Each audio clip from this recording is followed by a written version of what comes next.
U.S. Jobs Report, July 2023. Slow growth, rising unemployment, economic impact explained. In July, the U.S. economy saw a modest increase of only 73,000 jobs, a figure that fell short of expectations and raised concerns about the health of the labor market, especially as President Donald Trump intensifies tariffs. This job growth, while an improvement from June's dismal addition of just 14,000 jobs, was still below the Dow Jones forecast of 100,000, according to the Bureau of Labor Statistics.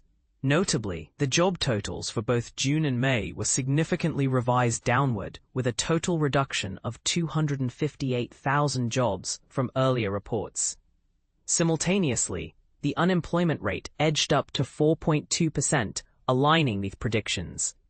The previously reported June job total was adjusted down from 147,000, and May's figures were revised to a mere 19,000, a drop of 125,000 jobs.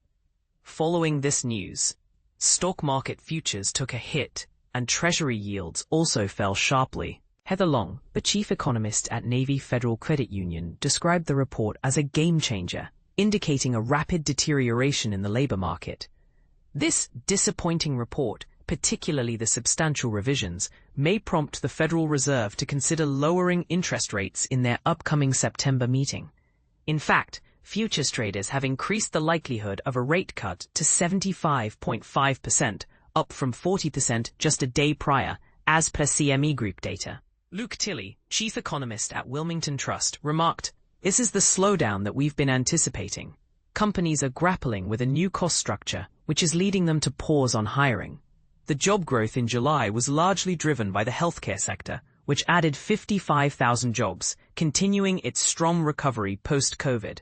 Social assistance also contributed, with retail saw an increase of nearly 16,000 jobs, while the financial sector added 13,000. Conversely, federal government employment saw a decline, losing 12,000 jobs in July, and a total of 84,000 since its peak in January, prior to the job cuts initiated by Elon Musk's Department of Government Efficiency. Additionally, professional and business services experienced a loss of 14,000 jobs. Atlanta Fed President Raphael Bostic discussed the situation on CNBC, stating, "This is fundamentally about slowing down. The challenge now is to determine how long this slowdown will last and whether it could lead to more serious issues. However, we currently lack clarity on this matter, and I will be focusing on it in the lead-up to the Fed's September meeting." Although Bostic does not have a vote this year on the Federal Open Market Committee, he can provide input during meetings. He has previously indicated support for only one rate cut this year. In terms of wages, average hourly earnings rose by 0.3%, meeting expectations, while the annual increase of 3.9% was slightly above forecasts. However, the household survey, which is used to calculate the unemployment rate, painted an even bleaker picture than the establishment survey, showing a decline of 260,000 workers and a participation rate that dipped to 62.2%, the lowest since November 2022. A broader measure of unemployment, which includes discouraged workers and those working part-time for economic reasons, increased to 7.9%, the highest level since March. Furthermore, long-term unemployment is on the rise, with the average duration of unemployment increasing to 24.1 weeks, the highest since April 2022. The number of individuals unemployed for more than 27 weeks reached 1.82 million, the highest since December 2021, accounting for about 1/4 of all unemployed individuals. Jared Doyle, North America Regional President at Manpower Group, noted, "This report underscores the signs of a slow yet persistent cooling trend. While the labor market is not in crisis, the momentum in hiring is diminishing and pressures are beginning to mount." This report raises critical questions about companies' willingness to hire amid ongoing trade negotiations and rising tariffs. President Trump has been vocal in urging the Fed to aggressively lower interest rates. However, the central bank opted to maintain its key borrowing rate during its recent meeting, despite facing intense criticism from the president. White House officials highlighted that the shifts in the job market are influenced by uncertainties surrounding tariff negotiations and the administration's efforts to curb illegal border crossings. Stephen Meehan, chair of the Council of Economic Advisers, expressed during a CNBC interview, "There are certainly aspects of this report that we did not want to see, and I doubt anyone desired these outcomes for the U.S. economy. However, we have robust policies in place, including trade agreements and tax reforms, that should help stimulate growth moving forward." In a recent post on Truth Social, Trump expressed his frustration, calling for the Federal Open Market Committee to override Chair Jerome Powell. He stated, "Jerome Too Late Powell, a stubborn moron, must substantially lower interest rates now. If he continues to refuse, the board should assume control and do what everyone knows has to be done." Following the jobs report, Trump reiterated his criticism of Powell, labeling him a disaster. Despite the concerns surrounding the labor market's trajectory, key economic indicators remain relatively stable. The gross domestic product, GDP, grew at an annualized rate of 3% in the second quarter, significantly surpassing expectations. However, this growth was largely attributed to the unwinding of a substantial import buildup that occurred before Trump's Liberation Day tariff announcement on April 2nd. The underlying demand figures in the Commerce Department's report were generally weak, and while consumer spending did increase from the first quarter, it remained lackluster. Fed rate cuts incoming. Terrible jobs report shocks Wall Street. Powell's big mistake. Blunt reality check. Labor market data reveals surprising stagnation. Could this force the Fed's hand? Imagine a Catherine wheel of economic indicators. Payrolls implode, Wall Street panics, tariffs intensify, and experts can't agree on what's next. The latest jobs report isn't just a wake-up call. It's a flashing red siren that might finally shake the Federal Reserve from its cautious stance. The numbers don't lie. We'll start with the headline shock. Only 73,000 jobs added last month, way below the 100K forecast. But dig deeper, and it gets worse. Revisions for May and June lopped off an eye-popping 258K jobs combined. May's tally? Adjusted from 144K to 19K, that's like a chart suddenly dropping into a ditch. June's reading sliced from 147K to 14K.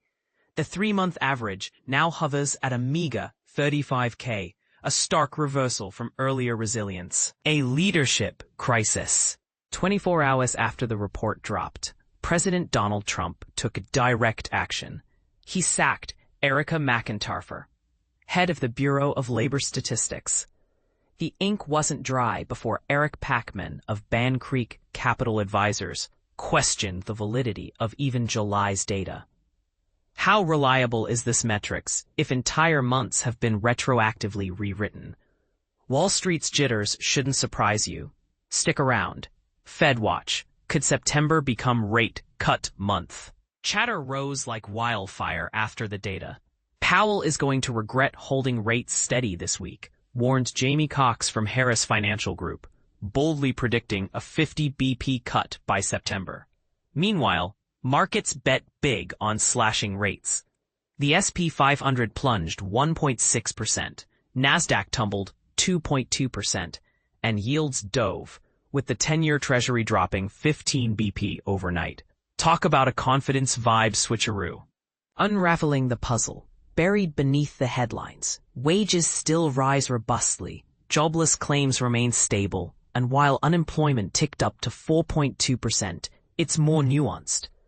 The labor force has shrunk 3 months straight. Factories keep losing. Over 11K jobs evaporated in July, following 15K in June and 11K in May. The backdrop? Trump's tariffs, now including 40% duties on transshipped goods. The great debate, supply versus excess demand. Now the million-dollar question, why the slowdown? Preston Caldwell of Morningstar argues if it's labor supply, down 1.2 million foreign-born workers in 6 months, shrinking, the Fed can sit tight. But if it's demand collapsing, then September cuts look almost certain. Bill Adams at Comerica Bank counters. Tariffs inflationary pressure hasn't faded. Add supply drains, and the Fed might opt to hold rates again, especially if August's data mirrors July's. This changes everything, quotes enabled hot analyst Adam Hetz. If May-June numbers had been initially reported, the entire labor market narrative would have shifted earlier. This data isn't just a red flag. It's a flashing neon warning sign. So where do we go from here? The next jobs report before September's Fed meet will be make or break.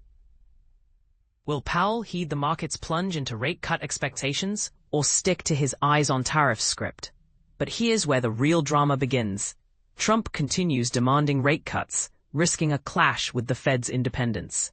Meanwhile, Cleveland Fed's Beth Hammack defended holding rates, calling it a prudent pause. Markets, of course, are already pricing in cuts. But what's your take? Do urgent payrolls changes justify aggressive Fed moves? Or is supply-side chaos muddying the waters? Drop your prediction in the comments. Are we staring at a bold pivot or a perilous standstill? Exclusive. Fed officials respond to July jobs report and interest rate outlook. Breaking news. Fed officials remain calm as job market shifts. The latest jobs report sent shockwaves through Wall Street, but Federal Reserve officials aren't hitting the panic button just yet. Here's why their cool-headed response could have major implications for your wallet.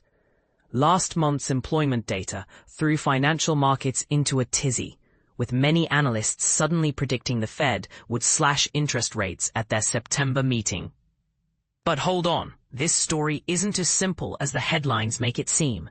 Two high-ranking Fed officials are pushing back against the doom and gloom, insisting the job market is still on solid footing. They're describing the recent softness as more of a gentle cool-down than a worrying nosedive. But here's where it gets interesting. Their interpretation flies in the face of what many market watchers are saying. So, what's really going on here? Is the Fed being overly optimistic, or do they see something in the data that others are missing? The officials argue we're witnessing a gradual, controlled easing of labor market tightness, exactly what they've been aiming for with their recent policy moves. But here's the part most people overlook. Even a soft landing for the job market could have major ripple effects throughout the economy. Lower wage growth could ease inflation pressures, but it might also put a damper on consumer spending. And this is where the controversy heats up. Some economists worry the Fed is underestimating the risks of a sharper downturn. They argue that by the time officials acknowledge a real problem, it might be too late to prevent a recession. So what do you think? Is the Fed right to keep its cool, or should they be more concerned about these early warning signs? Are we headed for a gentle economic touchdown, or turbulent times ahead? Share your thoughts in the comments. This debate is far from settled.